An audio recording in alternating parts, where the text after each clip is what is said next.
Have you ever had a small cut, a paper cut perhaps, or a minor scrape while working in the garden?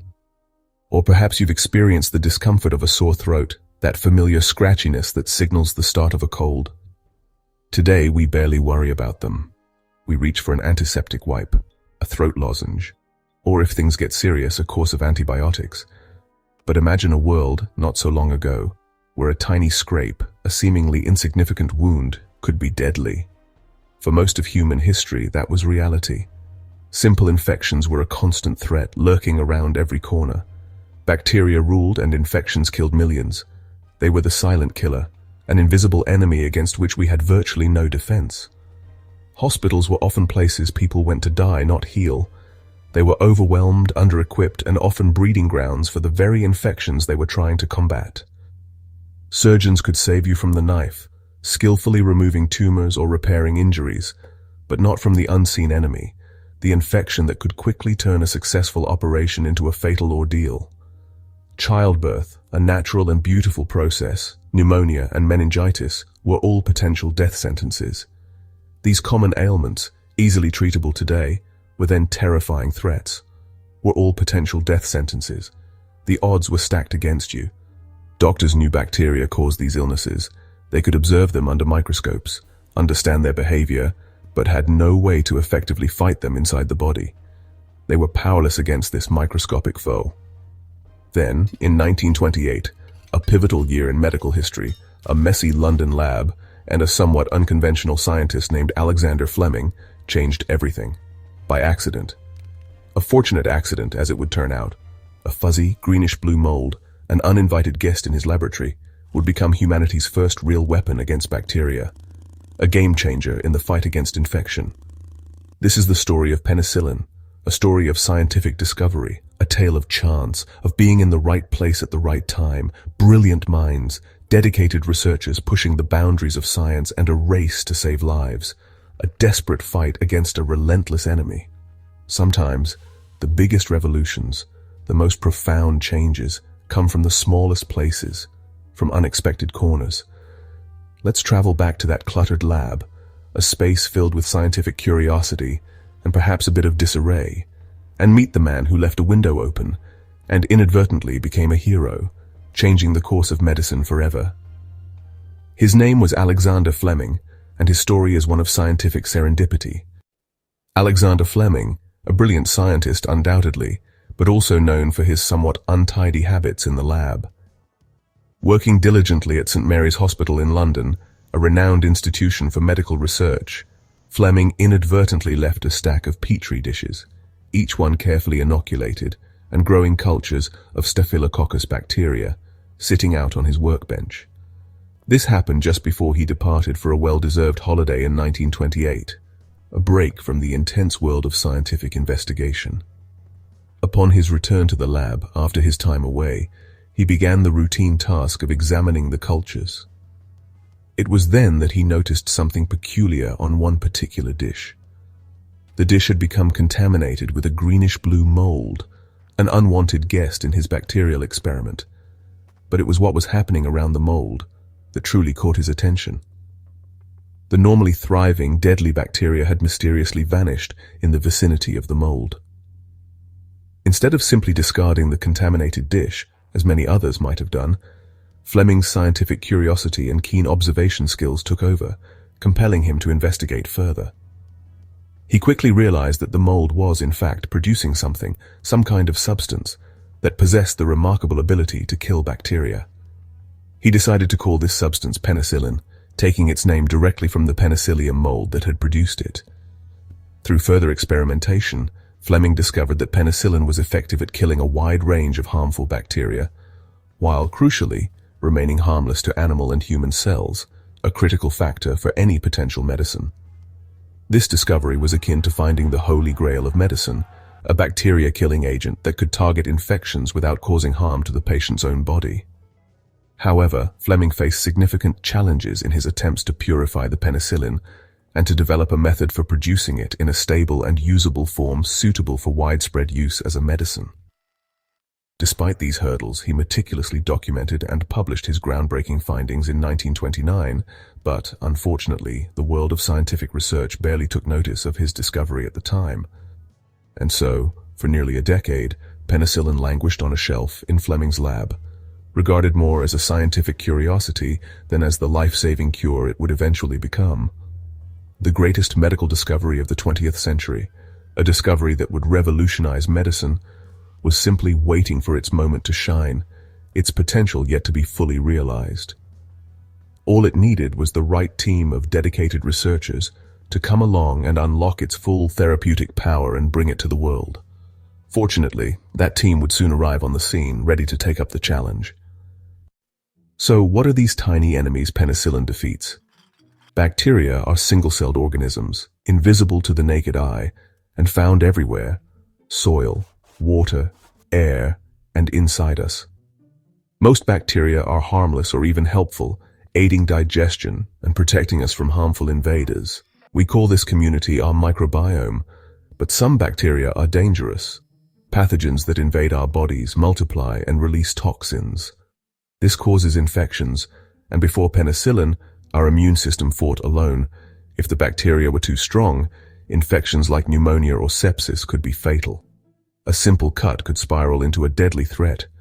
Bacteria were the ultimate predators, and for centuries, we had no defense once they got inside. Penicillin changed that balance. Suddenly, we had a way to fight back. The age of helplessness was ending. Imagine a world where every cough or scrape could mean death. In the early 1900s, 1 in 3 deaths was from bacterial infection, even in advanced countries. Pneumonia, strep throat, and childbirth infections claimed millions. Hospitals were breeding grounds for infection, and surgery was a gamble. Doctors knew about germs and used harsh antiseptics to clean wounds, but these chemicals couldn't be used inside the body. All they could offer was rest, fluids, and hope. Families were large because many children didn't survive. A minor accident could be fatal. People wrote wills before surgery. The world lived in fear, waiting for a miracle. That miracle was quietly growing on a forgotten petri dish in London. Penicillin would soon change everything. The world was about to turn a corner. Hope was on the horizon. For 10 years after its initial discovery, penicillin was just a lab curiosity, an interesting observation with untapped potential. Its significance remained largely unrecognized. Then, as World War II loomed, casting a dark shadow across the globe, a team at Oxford, Howard Florey, Ernst Chain, and Norman Heatley, a group of brilliant minds, decided to try again, to revisit Fleming's findings and explore the possibilities that penicillin held. Chain rediscovered Fleming's paper, buried in the archives, and convinced Florey to investigate, sparking a collaborative effort that would change the course of medicine. The team faced huge challenges, obstacles that seemed insurmountable at times. Penicillin was fragile, extremely sensitive to environmental factors, and extracting enough was painstaking, a slow and arduous process. They improvised, showing remarkable ingenuity, using bedpans and milk churns to grow the mould, adapting everyday objects for scientific purposes. In 1940, they tested penicillin on mice, a crucial step in determining its safety and efficacy. Infected with deadly bacteria, a lethal dose that would quickly overwhelm their immune systems. The untreated mice died, succumbing to the infection. The penicillin-treated mice survived, defying expectations and demonstrating the drug's life-saving potential. It was proof, undeniable evidence, penicillin worked in living bodies, not just in petri dishes, marking a significant breakthrough. Their first human patient, a policeman with a severe infection, teetering on the brink of death, improved dramatically. His condition turned around, showing remarkable signs of recovery. But they ran out of penicillin and he died, a tragic reminder of the limitations they faced. Still, the experiment proved penicillin's potential, solidifying its promise as a powerful therapeutic agent. The challenge now was mass production, scaling up the process to meet the overwhelming demand. The world needed this miracle drug, fast, as countless lives hung in the balance amidst the ravages of war. The Oxford team had started a race against time, a desperate sprint to save lives and alleviate suffering.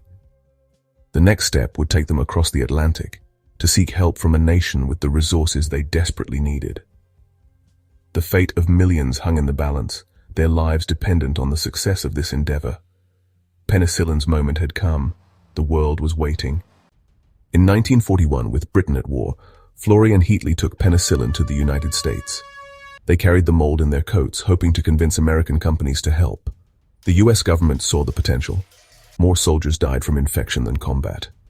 A massive effort began. Labs, universities, and companies like Pfizer raced to produce penicillin. The original mold was weak, so scientists searched for better strains. A breakthrough came from a moldy cantaloupe in Illinois. This new strain produced 200 times more penicillin. By 1944, American factories were making penicillin by the ton. On D-Day, medics carried it into battle, saving thousands of lives. Penicillin slashed deaths and amputations, helping the Allies win the war. In just a few years, penicillin went from lab curiosity to war-winning weapon. The world would never be the same. The age of antibiotics had truly begun. Humanity finally had a weapon against its oldest enemy. After the war, penicillin became available to everyone. Diseases that once killed millions, pneumonia, scarlet fever, meningitis, were suddenly treatable. Life expectancy soared. Surgery became safer, enabling new procedures like organ transplants and open-heart surgery. Childbirth was no longer a deadly risk. Infant mortality plummeted, fueling a population boom. Everyday injuries lost their terror. Penicillin transformed hospitals into places of healing. Fleming, Florey, and Chain won the Nobel Prize in 1945. Their discovery saved millions and reshaped society. The world entered a new era of medicine. The revolution had begun with a moldy dish. The future was brighter than ever. The story of penicillin is full of surprises. The mold on Fleming's plate likely drifted in from a nearby lab. Pure luck. Ancient Egyptians used moldy bread on wounds, unknowingly harnessing antibiotics. The Oxford team grew penicillin in hospital bedpans. Science on a shoestring. Mary Hunt, Mouldy Mary, found the super-productive mold on a cantaloupe in a Peoria market. That strain became the ancestor of almost all penicillin made today. Breakthroughs can come from the most unlikely places. Sometimes all it takes is curiosity, luck, and a little messiness. The smallest discoveries can change the world. Penicillin's story proves it. Today, antibiotics are the backbone of modern medicine. They've saved over 200 million lives and made surgeries, cancer treatments, and transplants possible. But now, we face a new threat: antibiotic resistance. Bacteria evolve, and overuse of antibiotics has created superbugs our drugs can't kill. The pipeline for new antibiotics is running dry. We risk returning to a world where simple infections are deadly. The story of penicillin isn't over. It's entering a critical new chapter. We must use antibiotics wisely and invest in new treatments. The battle against bacteria continues. The legacy of that lucky, moldy petri dish hangs in the balance. Our future depends on what we do next. The fight is far from over.